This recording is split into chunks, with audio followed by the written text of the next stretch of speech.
Oh,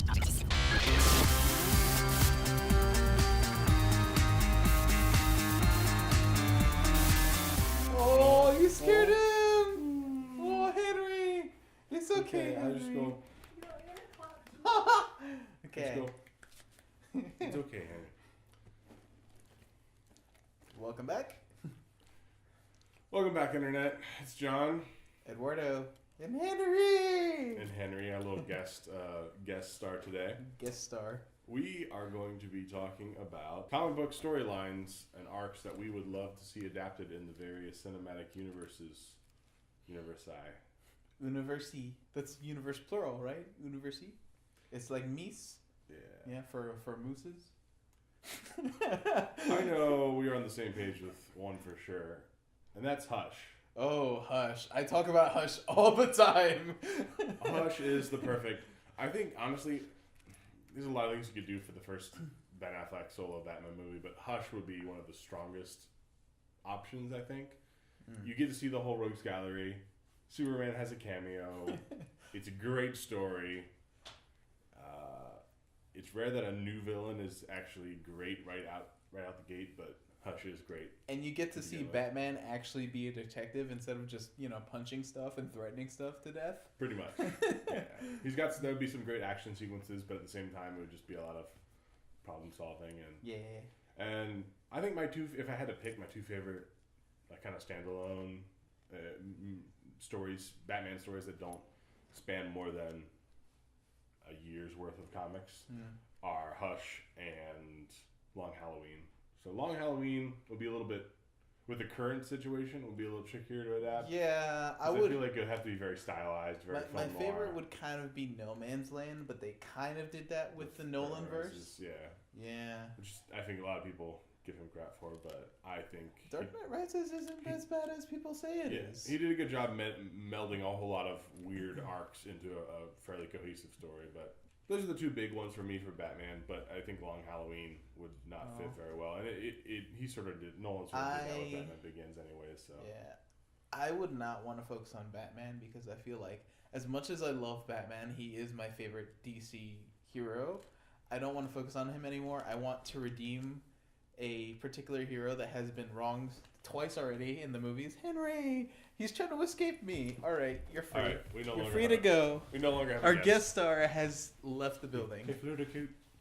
But like I was saying, I think I'm done with the Batman movies. I want to redeem one of the Justice League members that's been wronged so many times on the screen, and that's the Green Lantern and the Green Lantern Corps. I want the next DC cinematic movie to be really dark, really violent, and take a lot of universal liberties. So I want the Blackest Night. Batman versus Superman. No, I want Blackest Night. Blackest Night would be very interesting. I don't know how that would fit in Snyder's.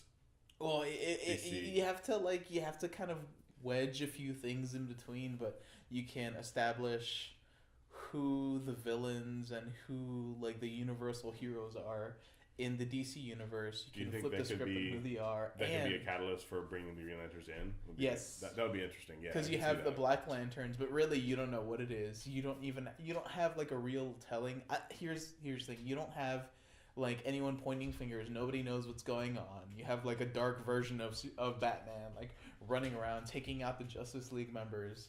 And, it's like, after everyone kind of figures out what's going on and it's like the very brink of death, you have the Green Lantern Corps that comes in with like the other lanterns. And then you also kind of see this paradigm shift with like all the villains, where it's like you can see some of the villains holding like multiple spectrum like lantern powers. Be kind of cool because like the coolest thing I felt was Scarecrow with is he orange? With no, I think he was yellow. Yeah, he was Sinestro. Scarecrow was part of the Sinestro Corps, which was amazing.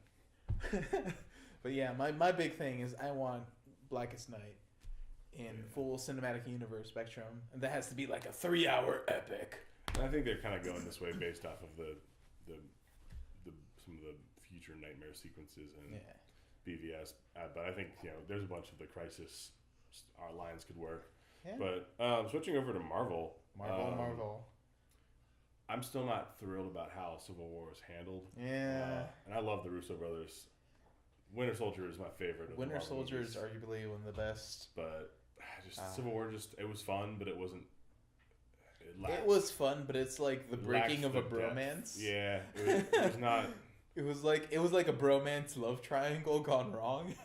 So, with that kind of out of the way, memory serves, House of M would be awesome. House of M would be incredibly amazing, but again, you have to have all the studios playing nice. Yeah, that would be if Fox ever said, "All right, we're going to do what Sony did with Spider-Man and sort of let you use these characters, the X-Men characters, for the Avengers films, and then work with us to make the X-Men movies standalone on our end."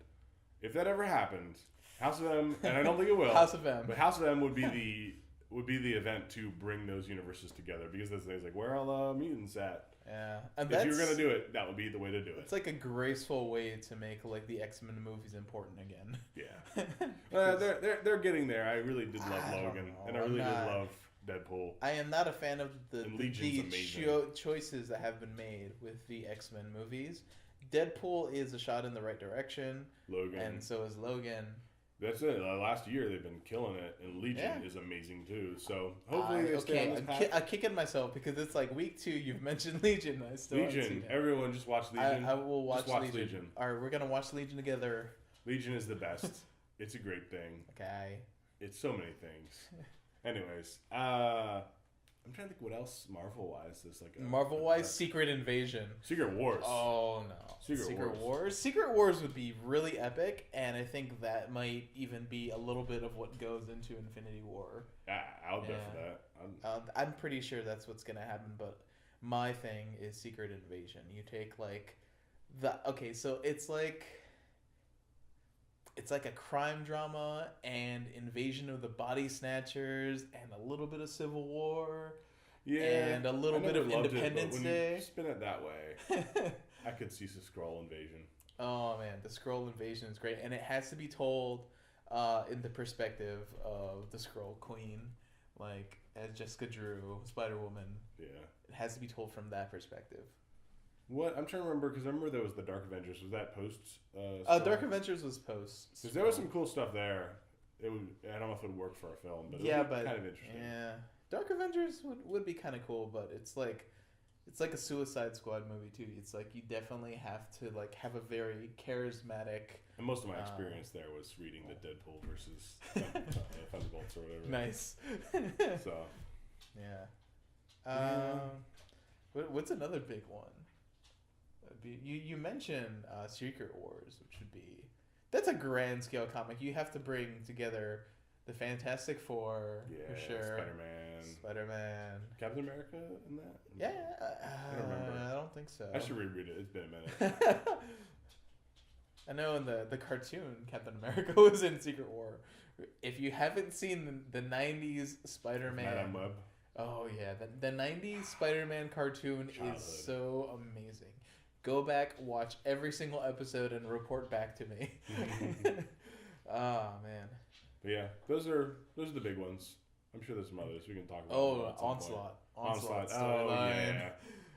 See, the ones I want are too big, though. That's the problem. It's like, you have to have some level of collaboration. Actually, you can do Onslaught with just the X-Men that exist now. Because it's like God-level threat. It's like Apocalypse level. Although, I don't know. Yeah. Yeah, it's definitely like Apocalypse level threat. Oh, okay. Omega level threat, because Omega level mutants and stuff. Yeah, I know my mutant lore. Omega Red. Also, yeah, I would also love to see a Vision and two things that are kind of side things. They're not really big arcs, but there were things I'd love to see adapted are. I don't know how they do it now with the whole Hawkeye farm, but Matt Fraction's run on Hawkeye is amazing, and you should read it. And that would make it really fascinating. It's kind of like that would be more like a miniseries. It's kind of like The Losers, though. That should be that should be a Netflix show, though, I think. But also, The Vision and Scarlet Witch, like all the runs they've done that are focused on them, that could make a really fun, like, sort of superhero movie rom-com. But I don't know. Yeah, there's a lot of ideas. But yeah, let us know what you think. What's your favorite arc that you think is criminally underrated or needs to be adapted to the big screen? Yeah. The silver screen. What The movies. let us know what we're kind of like glazing over, and if there's anything non-Marvel or DC related, you know what would be great? Give me that Dark Horse. Dark Horse. Oh, Give me that man. Dark Horse cinematic universe. Valiant. Someone It started. Valiant has already started. I'm excited for Exo Man of War. I know nothing about Valiant. Oh, Almost- you messed Almost up nothing with about your Valiant, life. so you're gonna have to explain Exo it Man to of me, War so. and Ninjak. You have to read everything of Valiant. Sounds like I've got some catching up to do. Those noises I'm making. I'm like, I guess I'm judging you on camera. I'm nerd judging you. Anyway, comments, like, subscribe, and is that it? Yeah. All right. See you next time. Ciao. Get out of my house.